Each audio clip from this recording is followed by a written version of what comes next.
কথিত রয়েছে হিজরি 61 সনের 10ই মহরম দিনটিতেই ইরাকের কারবালা প্রান্তরে হজরত মোহাম্মদের দৌহিত্র হাসান ও হোসেনকে নির্মমভাবে হত্যা করেছিল এজিদ বাহিনী।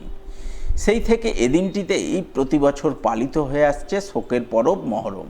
তাই শুক্রবার ভাবগাম্ভীর্য আবহের মধ্যে শোকের পরব মহরম পালনের ছবি নজরে আসে মালদার গাজলের পান্ডুয়ায়। প্রতি বছরের মতো এবারও মহরমের সকালে গাজলের পান্ডুয়া এবং কুতুব শহর এই দুই এলাকা থেকে পৃথক পৃথক দুটি শোভাযাত্রা বের হয়। বিশাল সুউচ্চ তাজিয়া সহকারে এই শোভাযাত্রা পান্ডুয়ার বিভিন্ন পথ পরিক্রমা করে। পরিক্রমাকালে ধর্মপ্রাণ মুসলিমরা হাসান ও হোসেনের স্মরণে মাতম প্রকাশ করেন। সেই সঙ্গে চলে লাঠি খেলা। লাঠি খেলার সময় বিভিন্ন কসরত প্রদর্শন করা হয়, যা দেখতে বহু মানুষের ঢল নামে। সব মিলিয়ে শোকের পরব মহরম পালনকে ঘিরে এক ভাবগাম্ভীর্য আবহ রচিত হয় পান্ডুয়া কারবালা প্রান্তরে।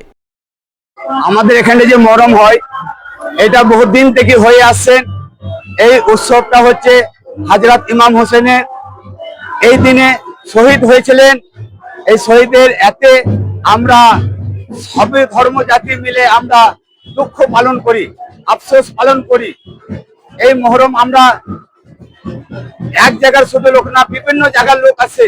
আপনার নেপাল, বিহার, ইউপি, মধ্যপ্রদেশ, রাজস্থান, বিভিন্ন জায়গা থেকে লোক আছে এখানটায়। এসে এখানটায় সবাই মিলে আমরা একসম্মত ভাবে আমরা দুঃখ পালন করি। কারবালা ময়দানে আজকের দিনে ইসলামের প্রথম মাস মহরম, সেই মহরম মাসে হাসান হোসেনকে এজিদ তারি বংশধর ছল ছাতুরি করে জলের অভাবে মৃত্যুবরণ করেছিল। আর সেই শোক উৎসবে আমরা পান্ডুয়াবাসীরা, কুতুব শহর গ্রাম এবং পান্ডুয়াবাসী মিলে আমরা একটা ঘর তৈরি করি, যেটাকে আমরা তাজিয়া বলি। এই গ্রাম থেকে ওই গ্রামে যায়, আবার ওই গ্রাম থেকে এখানে আসে। সিন্নি পাতেয়ায় বহু ধর্মবিলম্বী লোকেরা যেখান থেকে ভারতের কোনা কোনা থেকে, ইউপি, বিহার, মধ্যপ্রদেশ, মুম্বাই, নাসিক, বিভিন্ন জায়গা থেকে লক্ষ লক্ষ মানুষ সমবেত হয়। এখানে এসে তাদের মনোকামনা পূরণ হয়। কেউ ভূতে ধরা, কাউরে বিভিন্ন রোগ ব্যাধি রয়েছে, তাদের বিশ্বাস যেখানে এসে ঠিক হয়, অনেকের ঠিকও হয়েছে। সেই জুলুসটা আপনারা দেখতে পাচ্ছেন, লক্ষ লক্ষ মানুষ বাইরে থেকে এসছে। সেই শোকের উৎসব আমরা এখানে পালন করি, মাতাম হয়, ঠিক আছে, সিন্নি ফাতেহা হয়। আর এটা আমাদের জন্ম থেকে না, আমার বাবার জন্মের আগে থেকে, তার দাদুর আগে থেকে, নির্দিষ্ট কোনো কাল বলতে পারবো না। বলতেই পারেন হাসান হোসেন যখন থেকে মৃত্যুবরণ করেছে তারপর থেকে এই শোক উৎসব প্রত্যেক পৃথিবীতে, গোটা বিশ্বে পালিত হয়, শুধুমাত্র আমাদের এখানে নয়। আর মালদা ডিস্ট্রিক্টের সবচেয়ে বড় যদি বলতে চান তাহলে পান্ডুয়ার মহরম সবচেয়ে বড়। মালদা বলবো না, ওয়েস্ট বেঙ্গলও সবচেয়ে বড় বলতে পারেন।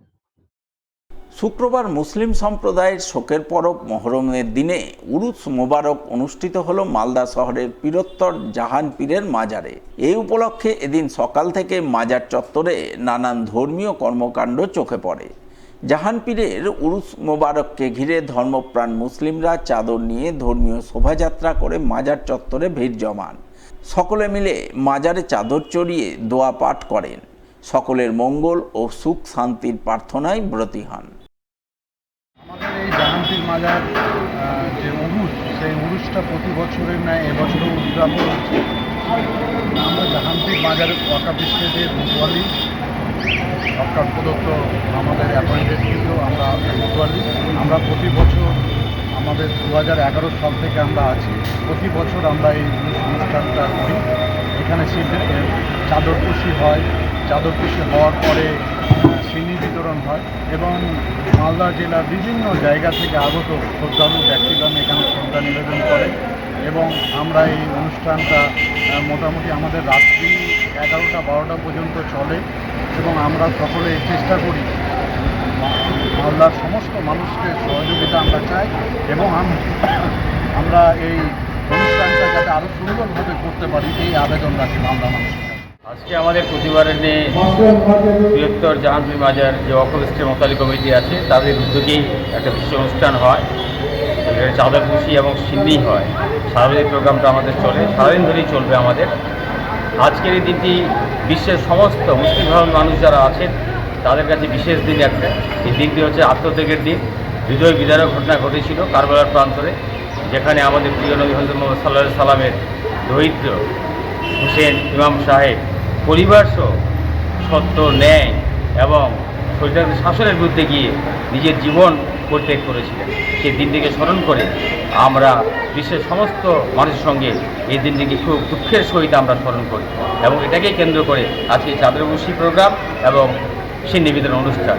এবং এখানে আমরা জাতি ধর্ম নির্বিশেষে সকলের উপস্থিতি এবং সহযোগিতায় এই অনুষ্ঠানকে আমরা সুন্দরভাবে পালন করি।